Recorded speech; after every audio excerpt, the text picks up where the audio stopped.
8월 27일 화요일 기도를 돕는 그 사랑 매일 묵상. 오늘 시편 67편 1절에서 7절입니다. 67편 1절 보면 이제 주님의 은혜를 우리에게 베푸사 그렇게 얘기하고, 2절은 주의 도를 땅 위에 주의 구원을 모든 나라에 알리소서 이렇게 돼 있죠. 그래서 2절에 보면 주의 구원을 모든 나라에 알리소서라는 제목을 가지고 좀 말씀을 나누려고 합니다. 왜 주의 구원을 모든 나라에 알리고 싶냐 하면, 첫 번째는 하나님의 복을 우리가 받는 이유가 그 복을 나누기 위해서다라는 것을 알아야 됩니다. 복의 방향을 좀 알아야 되는 거죠.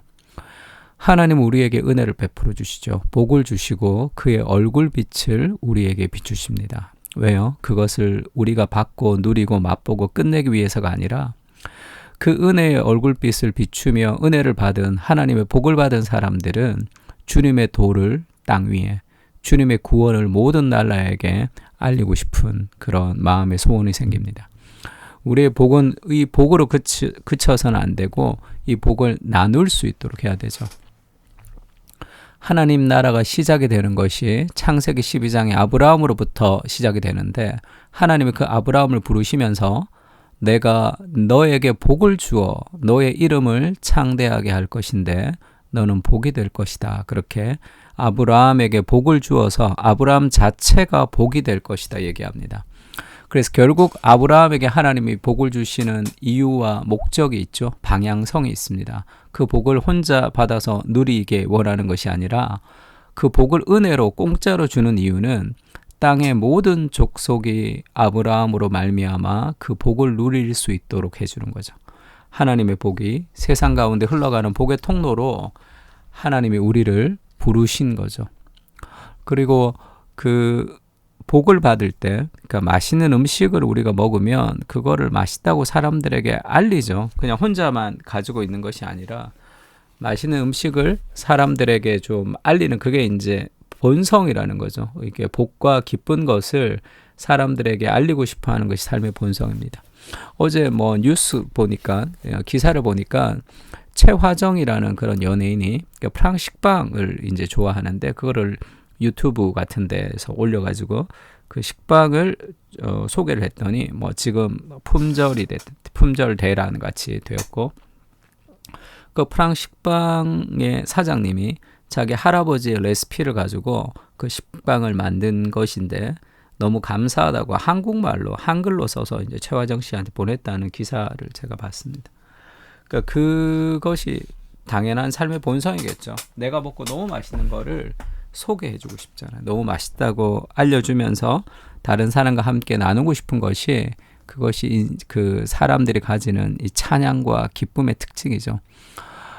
그 출애굽기도 그렇습니다. 온 세상이 다 하나님께 속했는데 하나님이 이스라엘을 선택한 이유가 뭐냐면, 너희를 나의 소유로 삼았다. 그리고 내게 대하여 제사장 나라가 되고 거룩한 백성이 되게 할 것이다 할 때, 제사장 나라라는 것은 세상과 하나님 사이에 있는 거죠.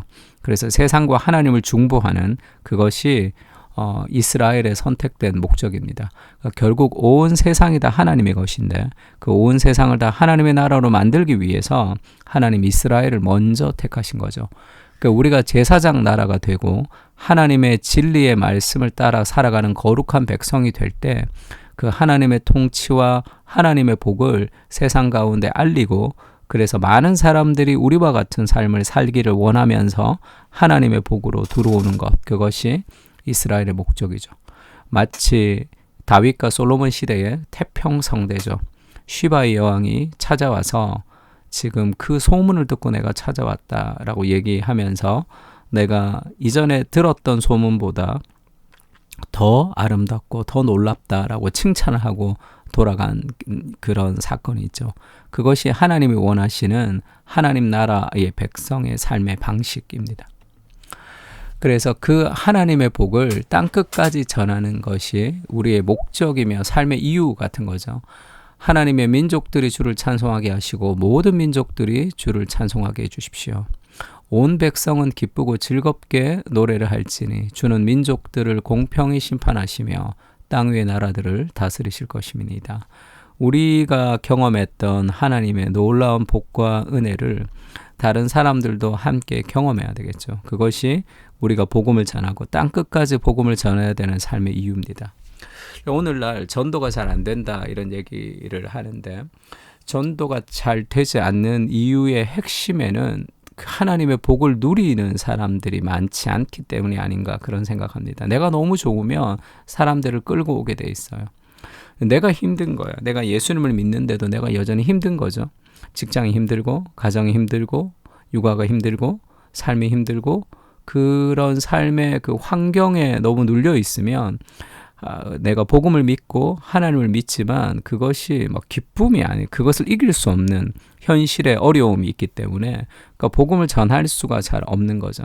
그러니까 복음을 전해야 된다라는 당위성이 필요한 것이 아니라 우리에게는 가서 모든 민족으로 제자를 삼아야 된다는 당위적인 명령이 필요한 것이 아니라 먼저 내가 복을 받은 하나님의 백성이라는 그 복음의 정체성이 우리의 삶의 어려움을 극복할 수 있는 그 힘으로 작동하는 그 기쁨이 있어야 됩니다.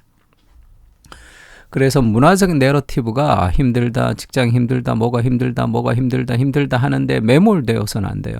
하나님이 함께 하시는데 왜 힘듭니까? 힘들지만 힘들지 않는, 그러니까 인생은 원래 힘든 것이고 그 힘든 세상 속에 내가 힘들지 않기 위해서 세상을 살아가는 것이 아니라 그 힘든 세상 속에서 하나님이 우리에게 복을 주시고 그것을 세상에 알리기 위한 땅끝까지 복음을 전하는 온 세상의 하나님 나라가 되는 그것이 우리의 삶의 간절한 소망으로 자리 잡아야지 인생의 참된 의미와 행복이 생기는 것이죠.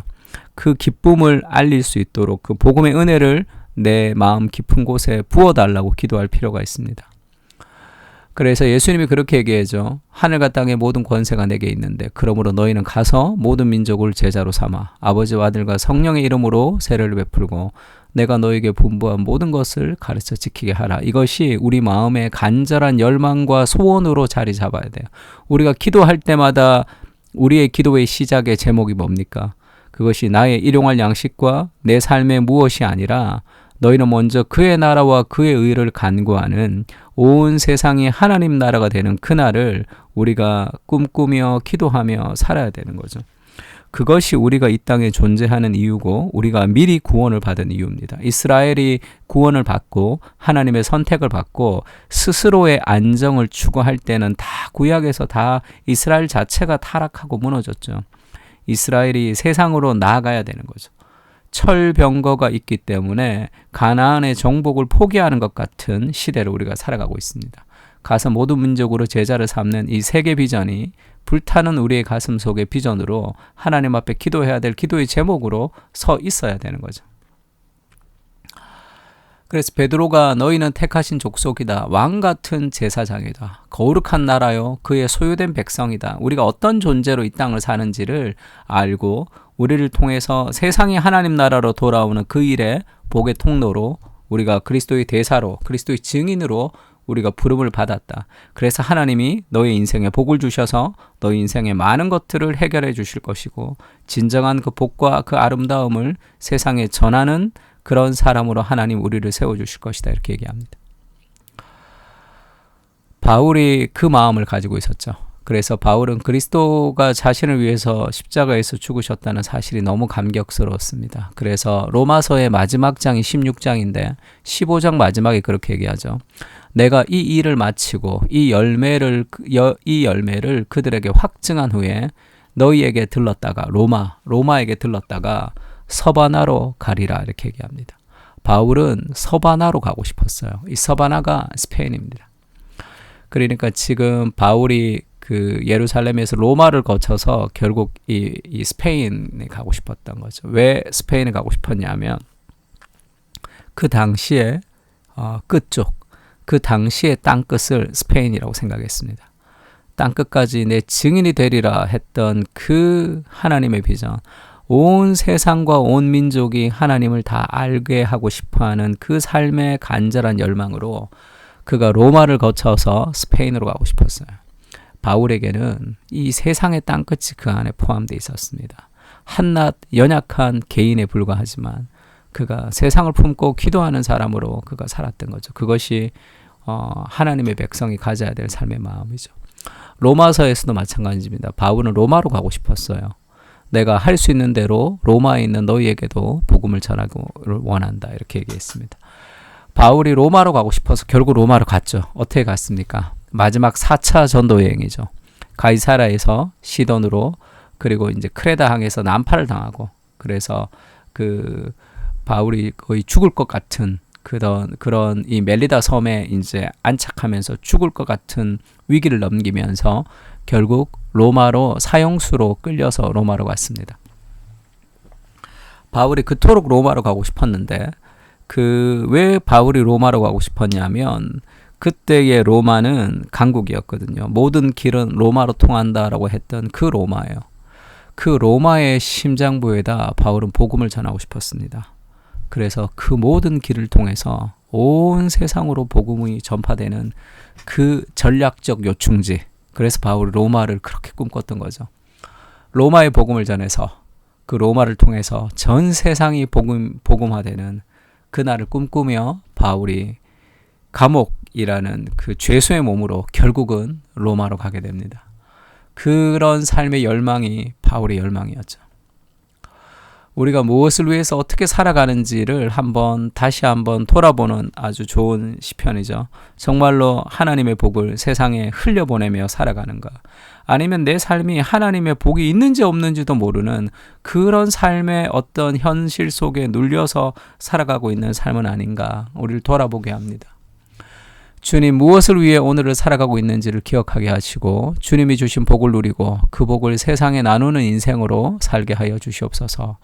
나 자신의 만족을 위한 삶은 늘 공허했습니다. 그리스도의 축복을 스스로의 공로로 돌리지 말게 하시고 자신을 넘어 하나님을 가리키는 복의 통로로 살게 하여 주시옵소서.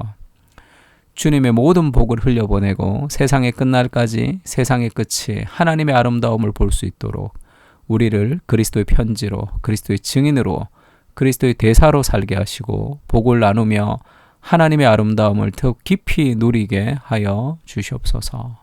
아멘. 하나님 복을 우리에게 허락해 주십시오. 그 복을 나누며 살아가는 월드비전을 가진 하나님의 사람으로 기도하며 행동하게 해 주십시오. 그렇게 우리 시편을 가지고 같이 기도하겠습니다.